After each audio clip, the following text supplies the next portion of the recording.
Hi everyone. ఈరోజు మనము ప్రపంచ ప్రఖ్యాతిగాంచినటువంటి కోట, దేవగిరి కోట, దాన్నే దౌలతాబాద్ కోట అని అంటారు. ఎందరో మంది పర్యాటకులను ఆకర్షిస్తున్నటువంటి కోట ఇది. చూడడానికి రెండు కళ్ళు కూడా సరిపోవు, అంత బ్రహ్మాండమైన కట్టడము, అద్భుతమైన కట్టడము. ఒక రోజంతా చూసినా కానీ సరిపోనటువంటి కోట ఇది. ఇది ఎక్కడో లేదు, మనకు దగ్గరలోనే, తెలుగు రాష్ట్రాలకు దగ్గరలోనే ఉన్నటువంటి ఔరంగాబాద్కు దగ్గరలో ఉంది. ఈ కోట యొక్క చరిత్ర, ఈ కట్టడాల గురించి మనం ఈరోజు తెలుసుకుందాం. తెలుసుకునే ముందు అందరికీ నాదొక రిక్వెస్ట్, నా ఛానల్ని సబ్స్క్రైబ్ చేయండి. అది నాకు మోటివేషన్ లాగా పనిచేస్తుంది. నేను మరిన్ని వీడియోలు చేయడానికి నాకు ఒక మోటివేషన్ అయితే ఉంటుంది అది. సో ఈరోజు దేవగిరి కోట గురించి మనం తెలుసుకుందాం. అయితే ఈ దేవగిరి అని అంటే దేవతలు ఉండే చోటు, దేవతలు ఉండే కొండ అని అర్థము. ఈ తర్వాత దౌలతాబాద్గా మార్చబడింది. దౌలతాబాద్ అంటే సంపద గల నగరము అని అర్థము. అయితే ఇక్కడ ఈ కోట అనేది ఒకప్పుడు ఇది సమస్త ఢిల్లీ సామ్రాజ్యానికి రాజధానిగా ఉండేది. కొన్ని రోజుల వరకు రాజధానిగా ఉండేది. ఒక మహారాష్ట్రకే కాదు, భారతదేశానికి కూడా రాజధానిగా ఉన్నటువంటి కట్టడం ఇది. అయితే ఇక్కడ ఈ కోట ఔరంగాబాద్కు 14 కిలోమీటర్ల దూరంలో ఉంది. ఎల్లోరా వెళ్తున్నప్పుడు ఎల్లోరా వెళ్ళే దారిలోనే ఈ కట్టడం ఉంది. చాలా దూరం నుంచి కనిపిస్తుంది. ఇది పెద్ద కొండపైన ఉన్నటువంటి కట్టడం ఇది. ఇది ఒక అద్భుతమైనటువంటి రక్షణ గల కోట. చుట్టూ కొండలు ఉంటాయి. ఎవరైనా సైన్యాలు ఈ కోట పైన అటాక్ చేయాలనుకుంటే అంత ఈజీ కాదు. ఎందుకోసం అంటే చుట్టూ కొండలు ఉన్నాయి. కొండల్ని దాటిపోవలసి ఉంటుంది. రాళ్ళు రప్పలు, అడవుల్ని దాటిపోవలసి ఉంటుంది. చాలా కఠినమైనటువంటి గిరిదుర్గము ఈ దేవగిరి కోట. అయితే ఇక్కడ ఈ కొండ వాస్తుశిల్పంతో 11వ శతాబ్దంలో ఈ కోటను యాదవరాజు బిల్లముడు అనే రాజు నిర్మించాడు. ఇది యాదవులు నిర్మించినటువంటి కోట.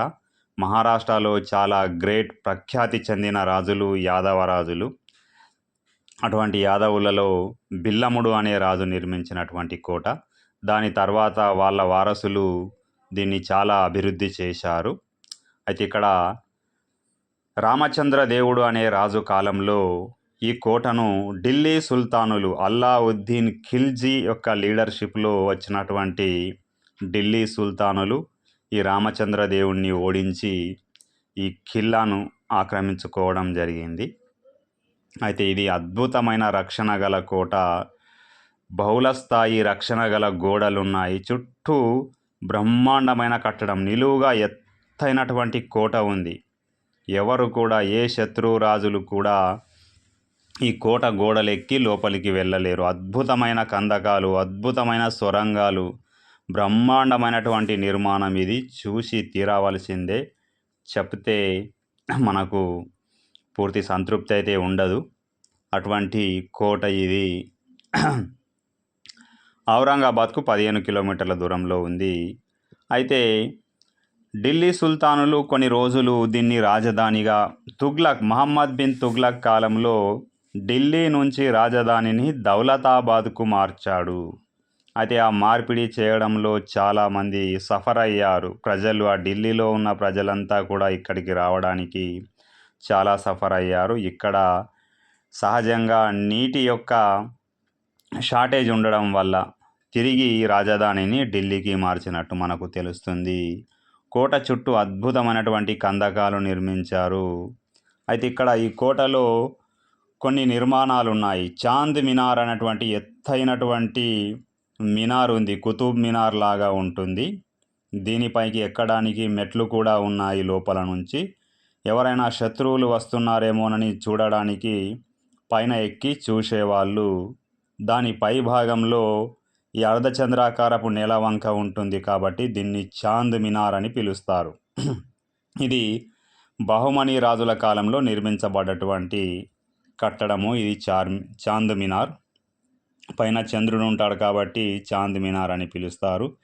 చీనీమాల్ అని ఉంది, బారాదారి అని ఉంది, భారతమాత మందిరం ఉంది, ఏనుగుల చెరువు కూడా ఉంది. కోట వెనకాల ఒక పెద్ద చెరువు ఉంటుంది, ఆ చెరువే ఏనుగుల చెరువు. బారాదారి అనే విశ్రాంతి గృహం కూడా ఉంది. అయితే ఇక్కడ దీంట్లో ముఖ్యంగా కోట గోడల యొక్క దర్వాజాలు ఏదైతే తలుపులు ఉన్నాయో తలుపులకు అన్నీ కూడా ఇనుప మేకులు ఉంటాయి.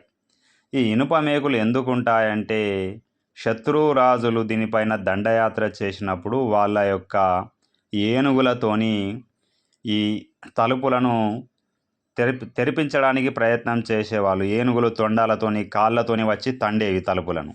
ఆ విధంగా తండినప్పుడు ఆ ఇనుప మేకులు కుచ్చుకోవడానికి కావచ్చు పెద్ద పెద్ద ఇనుప మేకులను నిర్మించారు. కాబట్టి ఏనుగులు భయపడేవి, ఆ తలుపును నెట్టడానికి ఏనుగులు భయపడేవి. అటువంటి అద్భుతమైనటువంటి ఒక రక్షణ నిర్మాణం అయితే ఉంది. కోట దారి ఎట్లా ఉంటుందంటే మొత్తం మలుపులుగా ఉంటుంది. మనము లోపలికి చేరుకోవడం అంత ఈజీ కాదు.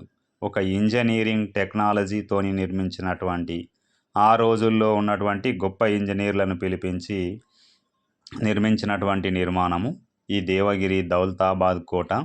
ఈ కోటలో చాలా తోపులు ఉన్నాయి. ఆ తోపులను అక్కడక్కడ ప్రదర్శనకు పెట్టారు. పై భాగంలో ఒక ఎత్తైన తోపు కూడా ఉంటుంది.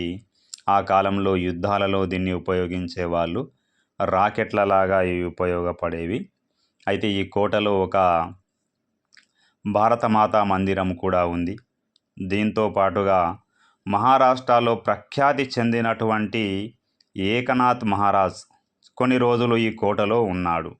ఎవరి దగ్గర ఉన్నాడంటే ఆయన యొక్క గురువు గారు ఈ కోట యొక్క సంరక్షణాధికారిగా ఉండేవారు. ఆయన పేరు జనార్దన్ దేశ్పాండే. ఆయననే జనార్దన స్వామి అని కూడా అంటారు. ఆయన యొక్క పాదుకలు కూడా ఉన్నాయి ఇప్పుడు కోటపై భాగంలో. ఆయన చాలా గొప్ప వ్యక్తి. ఆయననే ఈ ఏకనాథ్ మహారాజుకు ఒక మార్గదర్శనం చేసినటువంటి గురువు ఆయన జనార్దన్ స్వామి. అది అక్కడ చూడవచ్చు మనం. జనార్దన్ స్వామి యొక్క పాదుకలు కూడా అక్కడ ఉన్నాయి.